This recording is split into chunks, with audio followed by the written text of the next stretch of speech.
बहुत पुरानी बात है। एक जंगल में दो पक्के दोस्त रहते थे। एक था गीदड़ और दूसरा था ऊंट। गीदड़ काफी चालाक था और ऊंट सीधा सा। ये दोनों दोस्त घंटों नदी के पास बैठकर अपना सुख दुख बांटते थे। दिन गुजरते गए और उनकी दोस्ती गहरी होती गई। एक दिन किसी ने गीदड़ को बताया कि पास के खेत में पके हुए तरबूज हैं। ये सुनते ही गीदड़ का मन ललचा गया, लेकिन वो खेत नदी पार था।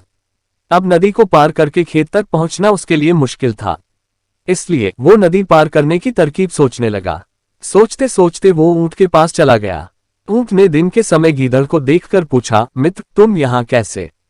हम तो शाम को नदी किनारे मिलने वाले थे। तब गीदड़ ने बड़ी ही चालाकी से कहा, देखो मित्र, पास के ही खेत में पके तरबूज हैं।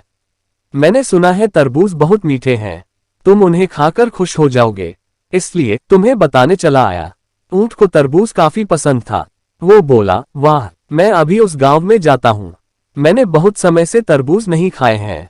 ऊंट जल्दी जल्दी नदी पार करके खेत जाने की तैयारी करने लगा। तभी गीदड़ ने कहा, दोस्त, तरबूज मुझे भी अच्छे लगते हैं, लेकिन मुझे तैरना नहीं आता है। तुम तरबूज खा लोगे तो मुझे लगेगा कि मैंने भी खा लिए। तभी ऊंट बोला, तुम चिंता मत करो, मैं तुम्हें अपनी पीठ पर बैठाकर नदी पार करवाऊंगा, फिर साथ में मिलकर तरबूज खाएंगे। ऊंट ने जैसा कहा था वैसा ही किया। खेत में पहुंचकर गीदड़ ने मन भरकर तरबूज खाए और खुश हो गया।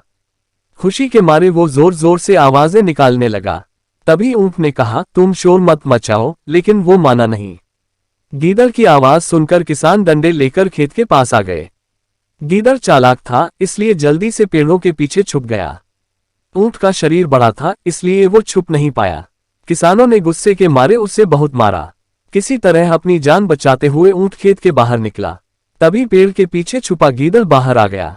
गीदड़ को देखकर ऊंट ने गुस्से में पूछा, तुम क्यों इस तरह चिल्ला रहे थे? गीदड़ ने कहा कि मुझे खाने के बाद चिल्लाने की आदत है, तभी मेरा खाना पचता है। इस जवाब को सुनकर ऊंट को और गुस्सा आ गया। फिर भी वो चुपचाप नदी की ओर बढ़ने लगा।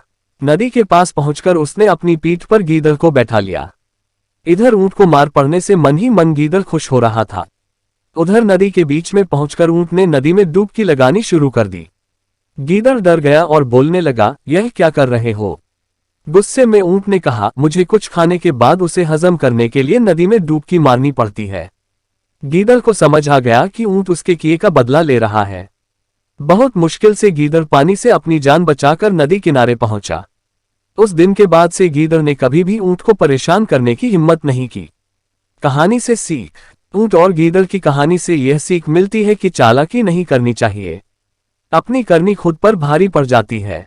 जो जैसा करता है उसे वैसा ही भरना होता है।